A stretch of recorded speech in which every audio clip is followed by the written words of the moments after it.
Hey, I'm back with No Frills Hi-Fi. Today I'm going to be looking at the Aperion RST aluminum ribbon super tweeter, which is actually in this lower box. And I've got a cable from them and some stands here, so I'll kind of go over what all that is and why I have this big speaker sitting right here. This is the Veris V8B bookshelf speaker. But I'm focusing on the ribbon tweeter right now, or super tweeter. I did an unboxing of this, and I'll be doing some reviews on all of it, but I'm not really going to focus too much on this, but you'll see why I have it here in just a minute. I don't normally go over a whole lot of specs, so I did want to kind of stop for a minute with these. There's kind of a lot to this. If you're not familiar, this is just the tweeter, so this is just the high sound. So high frequency only. This is an add-on. This is not something you would just buy and listen to by itself. So that's why I have that there. I don't normally go over a whole lot of specs. I do have my cheat sheet here because I will get this wrong. But I did want to go over some stuff. The rest of it you can get from their website. I'll put all the links and everything in the description. This is a 3-inch aluminum ribbon tweeter. It's $649.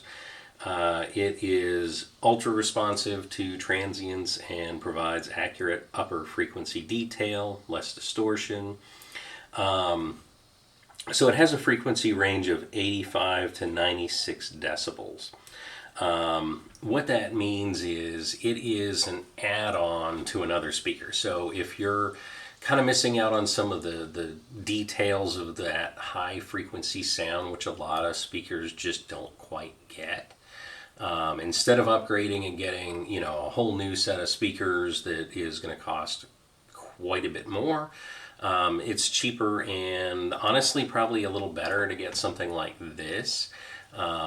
So it's a really good upgrade, and honestly, $649 for an upgrade to a hi-fi system is pretty inconsequential. I'm not going to say insignificant, but it's not bad. You could certainly do worse than that. So let's go ahead and get this open.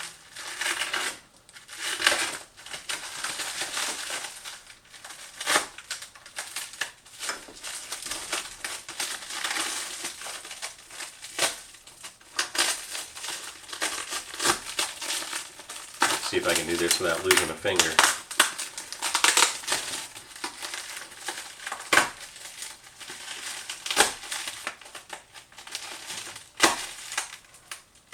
Or a face. Alright, still got all my digits. Time to put that on. And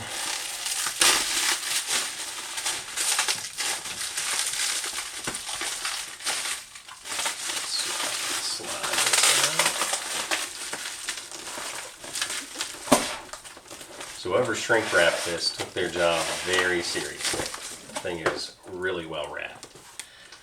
There's a side for right now. We're going to focus mostly on this.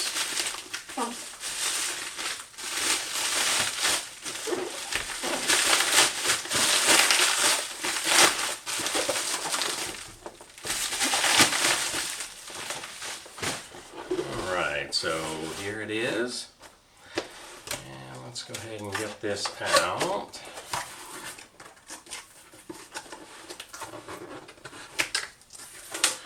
Alright, so right up top here we've got, looks like an instruction manual, or owner's guide. Silica gel, don't eat that.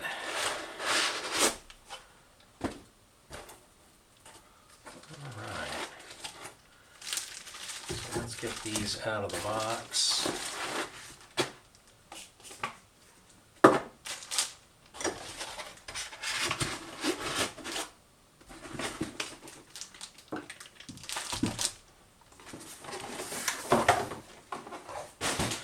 There we go. So I did learn after unboxing the VB8s there that Aperion really does packaging right.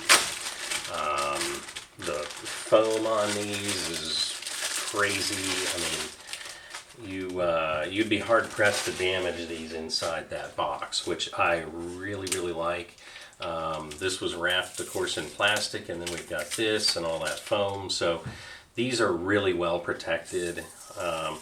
You know, sometimes when you get stuff shipped, it gets banged around a little bit. So it's nice that they care enough to do that. So there we are. And I'll go ahead and just open this one just so we can kind of see them as a pair. But I did get the cherry gloss finish. You can also get a piano gloss finish. As I said in the video for the BB-8s there, I really kind of was wanting the gloss black because the wood finish, you always kind of worry, like, okay, is it done right? You know, does it look like real wood? Is it real wood? I was a little disappointed when I first saw that it was, you know, the wood grain, but after seeing them, they look amazing. The finish on them, I would equate to like a Rolls Royce. I mean, it's just super nice, the finish that they have on these. So honestly, if I was choosing to buy these, which I haven't heard them yet, I haven't done the audio review of those yet, so I guess I hesitate to say definitively that I would buy them, but I feel like just from looking at them, I love the way they look. They're like a piece of furniture, like a statement piece. So I feel like the quality that I'm seeing here is what I would look for in a speaker. But enough droning on about that. Let's take a look at these. So these are aluminum ribbon tweeters. They're super tweeters. So as I said before, they kind of augment what you've got here. Got little rubber feet on the bottom, which is kind of nice. And they do have 5-way binding posts here on the back that are really nice. They're nice big ones, which I like. We've also got a couple of dials here, so I'm going to pull out my cheat sheet yet again so that I don't mess this up. Okay, so on the back of it, we've got these 2 dials back here. What these do is, and I'm going to have to pull out my cheat sheet here because I know I'm going to stumble on this, but the top dial here, you can choose between 8, 10, 12, 14, or 16 kilohertz to set the super tweeter floor for the perfect blend with your speaker. The lowest setting, 8 kilohertz, will provide the most overlap with your existing tweeter, while the highest setting, 16 kilohertz, will have minimal overlap, picking up at the top end of the range. The crossover slope is 12 decibels per octave. The bottom one is used to adjust treble to reduce the output of the super tweeter. Just flip the switch and adjust to taste up to -5 decibels. So you're going to be using these to sort of complement this speaker. So what you're doing is you're just making sure that you're not having too much treble. Certainly if you have a room with a lot of reflective surfaces, you're going to want to turn some of that down.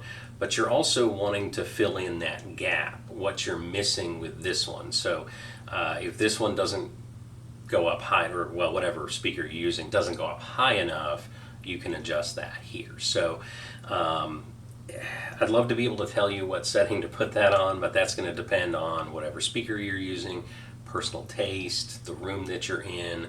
So that does take some kind of fiddling with to get it to be just right. But I also wanted to go over here for $89, I think it is. Let me make sure.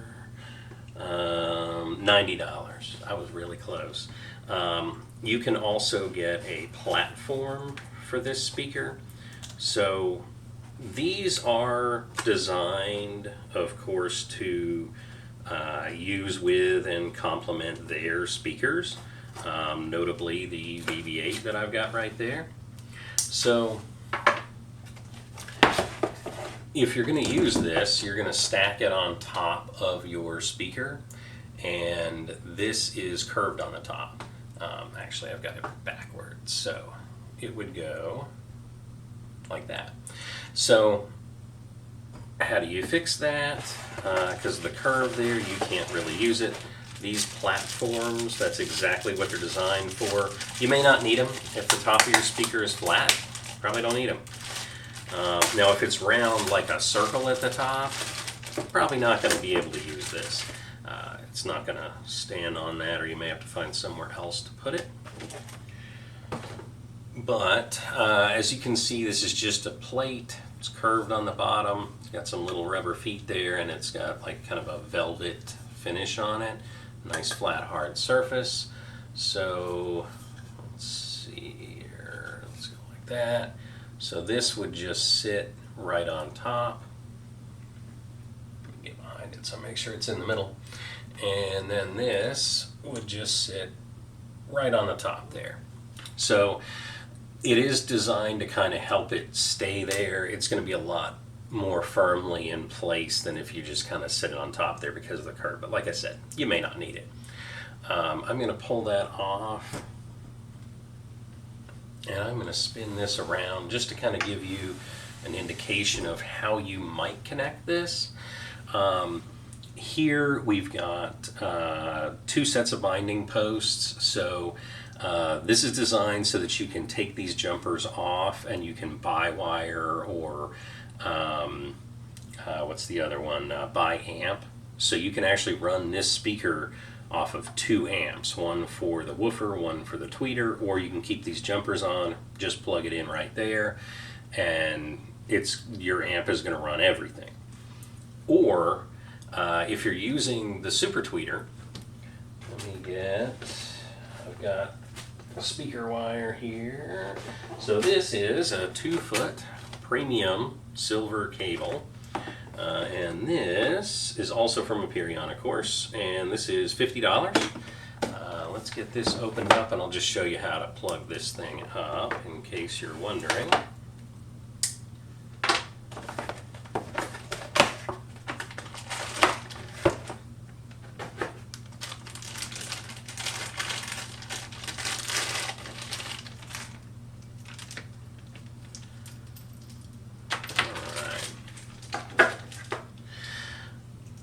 So what we're going to do first is we're just going to plug these in right here.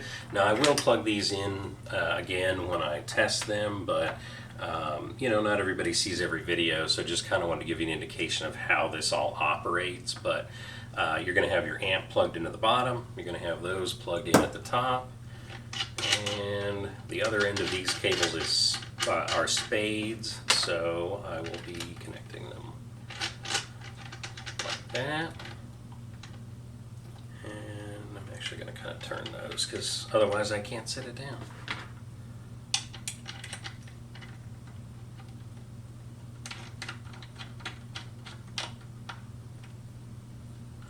And then this would just go in its position on the top.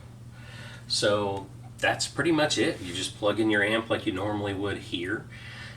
If you don't have that second binding post, if you've just got the one, you can get adapters to use for it, or maybe you could use kind of like we're doing here, you use a banana for one and a spade for the other. So you don't necessarily need 2 sets of binding posts for this.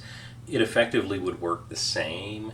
Likewise, you could take these jumpers off, run 1 amp to that, run another amp to that, and you could bi-amp it that way. There's a lot of different ways to hook these up. This is going to be the most simple way, probably the way most people are just starting out. If you're listening to this explanation at this point, this is probably how you're going to do it. Because I would imagine if you're watching this and listening to me and learning from me, this is probably your first foray into something like this. So this is how I would recommend that if you're starting out. Don't worry about bi-wiring and bi-amping and all that stuff right now. If you're just starting out, that's something you can always add on later. But I like that it is just a really simple setup to really take these speakers up to the next notch. And like I said, you can use them with any speakers. So if you've got something and you're kind of wanting to upgrade, but you don't want to spend a fortune and replace your whole system, this is a really good way to do that. I'm going to stop rambling on now at this point, but I really appreciate it. And don't forget to like and subscribe so I can get more stuff to show you. And we'll catch you later. Thanks.